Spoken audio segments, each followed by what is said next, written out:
Alhamdulillahi ala ihsanih wa syukrulahu ala taufiqihi wa imtinanih wa asyhadu an la ilaha illallah wahdahu la syarika lah ta'ziman li sya'nih wa asyhadu anna nabiyyana Muhammadan abduhu wa rasuluh ad-da'i ila ridwanih wa ala alihi wa ashabihi wa ikhwanih.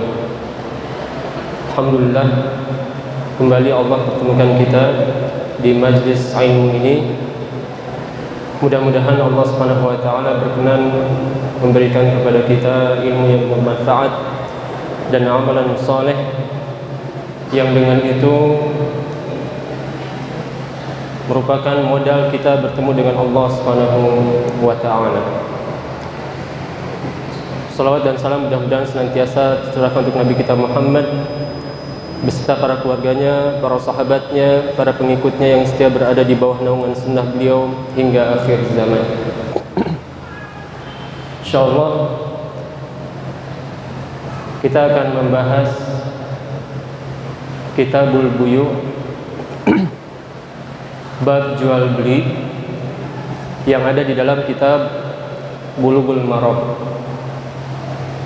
Namun sebelum kita mulai membahas hadis-hadis yang terdapat di dalam Kitabul Buyu' tersebut, ada bagusnya kalau kita mempelajari siapa penulis kitab tersebut. Karena suatu kitab itu bisa dinilai berbobot atau tidaknya tergantung dari penulisnya.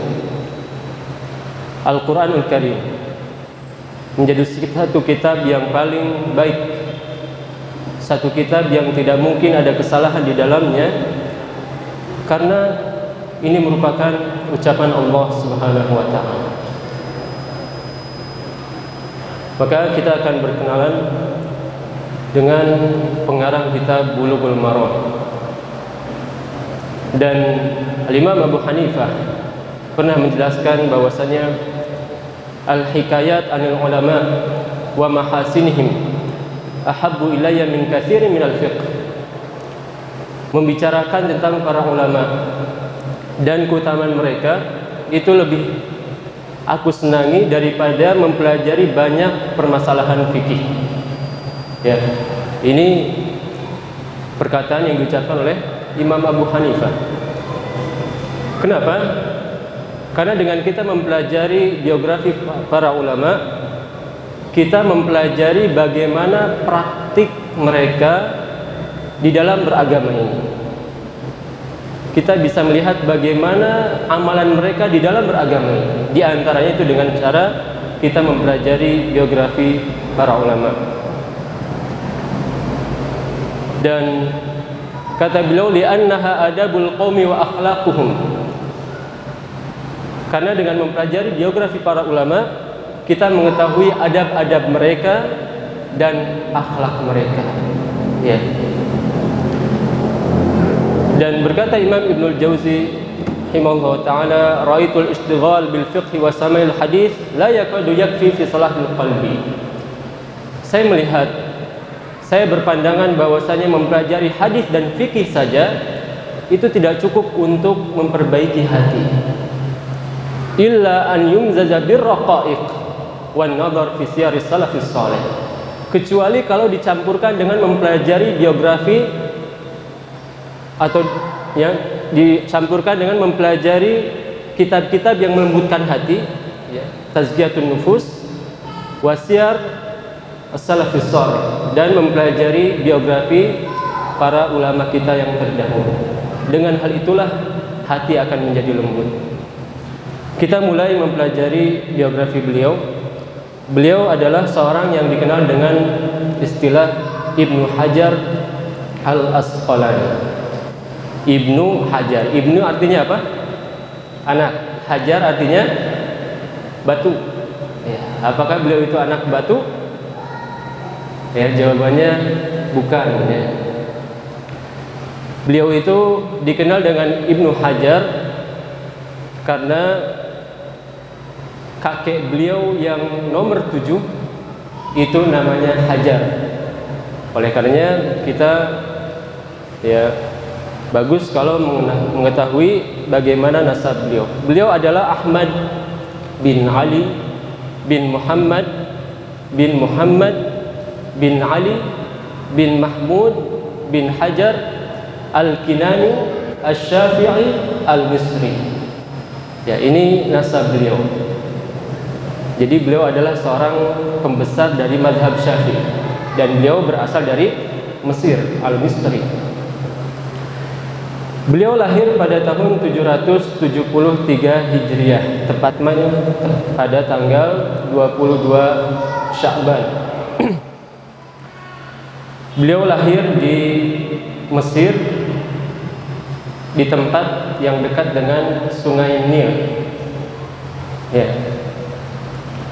Beliau lahir dalam kondisi atau beliau tumbuh kembang dalam kondisi yatim piatu. Ibunya wafat ketika beliau masih bayi dan bapaknya wafat ketika beliau berumur 4 tahun. Namun hal ini tidak menjadikan beliau tidak menjadi ulama. Berbeda dengan orang di zaman sekarang, ada yang sampai tuanya itu orang tuanya masih ada, namun tidak menjadikan dia sebagai ulama. Beliau tumbuh kembang dalam kondisi yatim piatu. Siapa yang mengurus beliau? Yang mengurus beliau adalah orang yang mendapatkan wasiat dari ayah beliau. Ya, ayahnya itu sebelum wafat berwasiat kepada seorang yang bernama Zakiyuddin Al-Kharrubi. Zakiyuddin Al-Kharrubi. Ya, beliau berwasiat, kalau saya wafat tolong perhatikan anak saya. Zakiyuddin Al-Kharrubi ini seorang pedagang ulung. Ya, jadi seorang pedagang, bukan seorang alim. Namun atas taufik dari Allah Subhanahu wa taala, beliau menjalankan wasiat ini dan berhasil mencetak anak yang menjadi seorang alim. Maka orang yang berkecimpung di selain dunia pendidikan itu jangan berkecil hati. Bisa jadi seorang pedagang itu bisa mencetak seorang ulama seperti Zakiyuddin Al-Kharrubi. Beliau bukan seorang alim, namun Allah Subhanahu wa taala berikan karunia beliau mampu mencetak seorang alim. Al-Imam Ibnu Hajar semenjak kecil sudah masuk ke kutab. Ya, kalau bahasa kitanya apa? Ya, madrasah apa ya? TPA gitu ya. Untuk belajar baca Quran, menghafal Al-Quran. Beliau sudah dimasukkan ke kutab semenjak kecilnya dan berhasil menghafalkan Al-Quran semenjak usia 9 tahun. Ya, Ibnu Hajar menghafalkan Al-Quran semenjak usia 9 tahun. Dan di usianya yang ke-11, beliau diajak oleh Zakiyuddin Al-Kharrubi ini untuk melaksanakan ibadah haji. Di usianya yang keberapa? Khairiko, usia keberapa? Ibnu Hajar diajak melaksanakan haji oleh Zakiyuddin Al-Kharrubi di usia yang keberapa? Usia ke-11. Ya. Usia 11 tahun diajak untuk melaksanakan ibadah haji. Beliau tinggal dulu di Mekah sampai di usianya yang ke-12 itu diberikan kesempatan untuk menjadi imam tarawih di Masjidil Haram.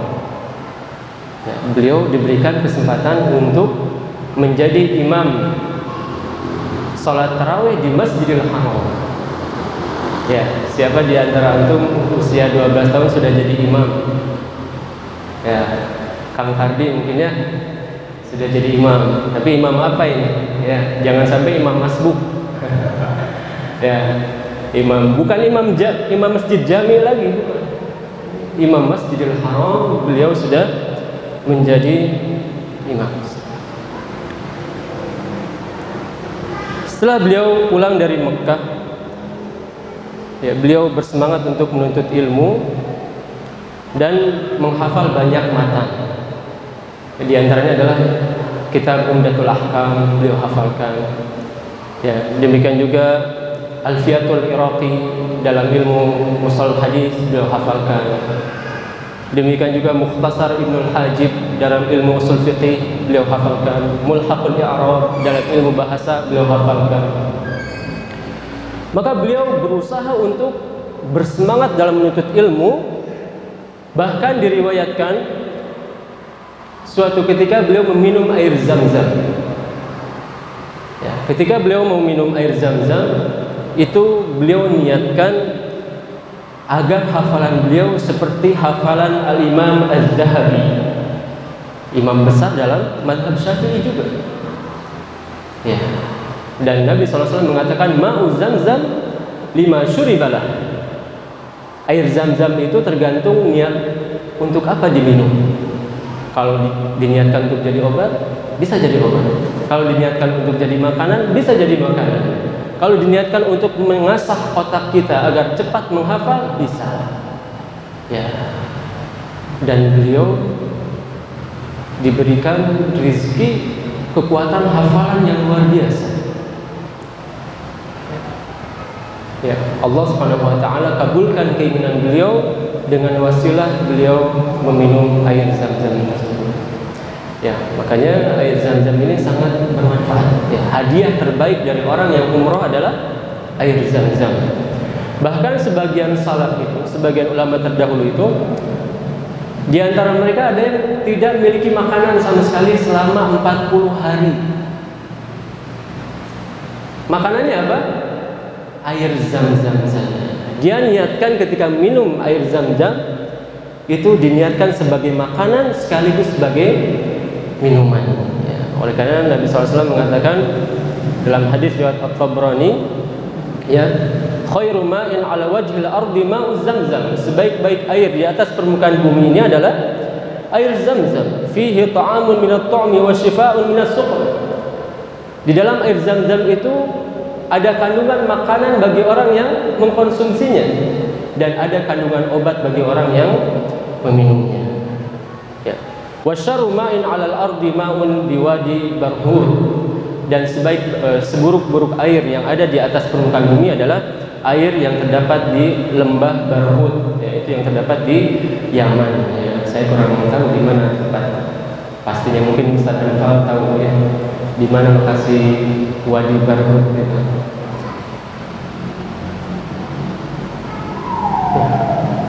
Maka beliau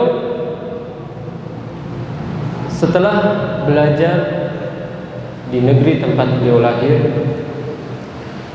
ya, beliau mulai melakukan rihlah di dalam melaksanakan menuntut ilmu. Ya, beliau rihlah ke Syam, ya, kemudian ke Damaskus, Palestina, Yaman, Son'a dan yang lainnya dalam rangka mengumpulkan ilmu. Sehingga para ulama menyebutkan bahwasanya guru beliau itu lebih dari 500 orang. Ya, guru beliau itu lebih dari 500 orang. Kalau kita berapa, Pak?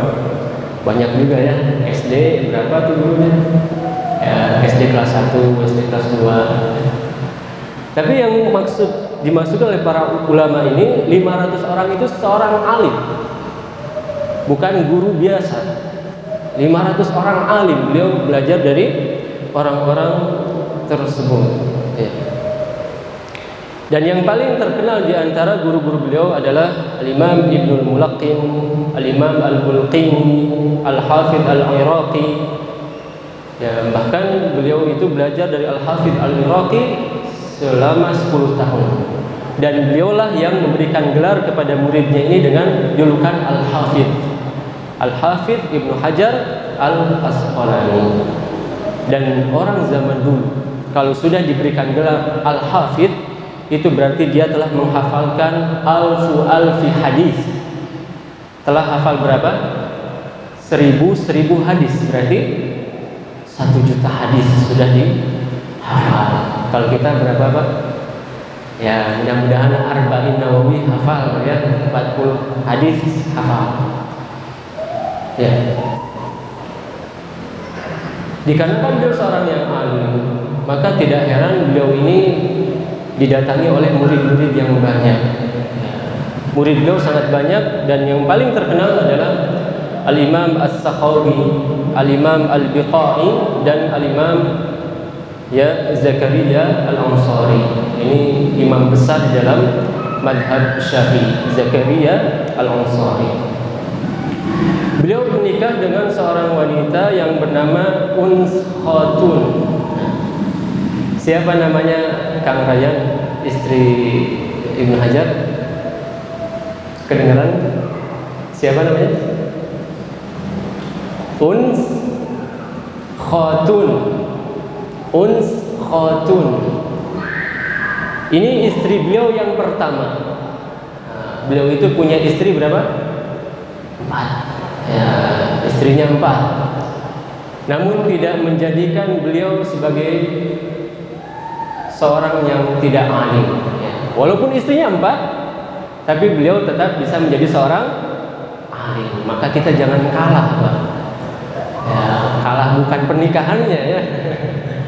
Ya, maksudnya dari segi keilmuannya kita harus berusaha. Beliau istrinya 4, tapi tetap menjadi seorang alim. Ya.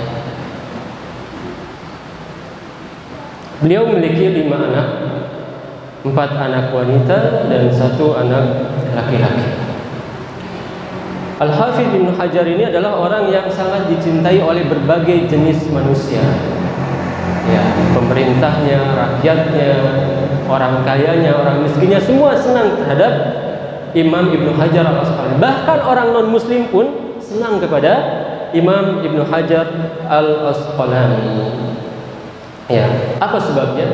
Karena beliau adalah orang yang sangat baik akhlaknya, sangat sabar terhadap ya keburukan-keburukan yang dilakukan oleh manusia, sangat sabar. Ya.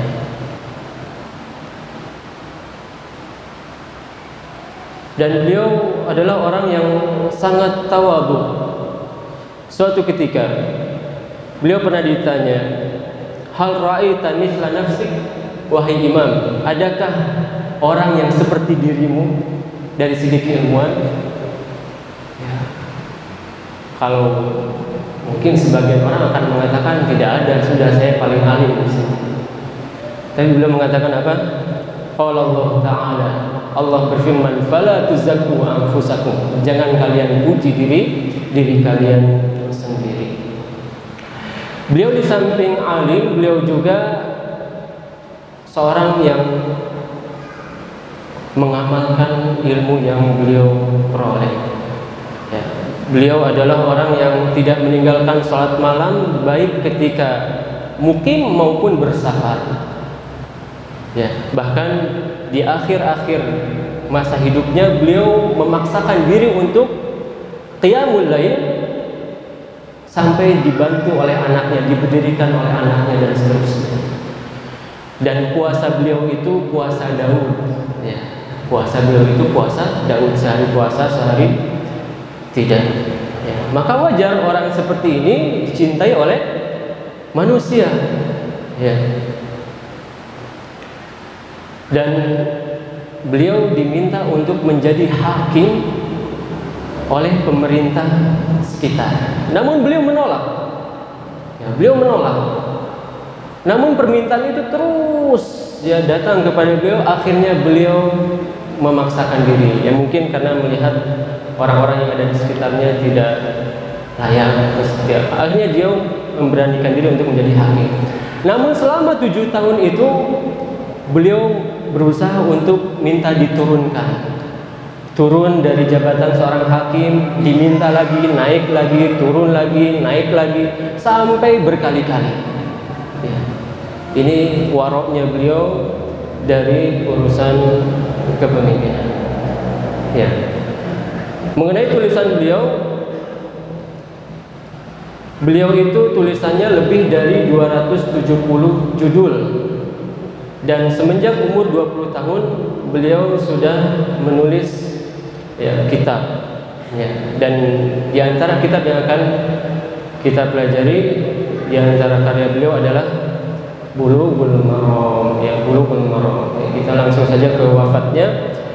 Beliau wafat di tahun 852 Hijriah, tepatnya tanggal 28 Zulhijjah, ketika membaca Al-Quran. Ya. Di hari wafatnya itu hampir seluruh toko dan hampir seluruh pasar yang ada di Mesir semuanya tutup dalam rangka ya mengantar jenazah Al-Imam Ibnu Hajar Al-Asqalani. Bahkan toko-toko non-muslim pun ikut tutup. Subhanallah. Dan ini menunjukkan kepada kita betapa pentingnya akhlak yang mulia di dalam berdakwah. Ya, mungkin ini saja yang disampaikan karena waktunya sudah habis. Mudah-mudahan bermanfaat. Sallallahu alaihi Muhammadin wa akhiru da'wana alhamdulillahi rabbil alamin. Assalamualaikum warahmatullahi wabarakatuh.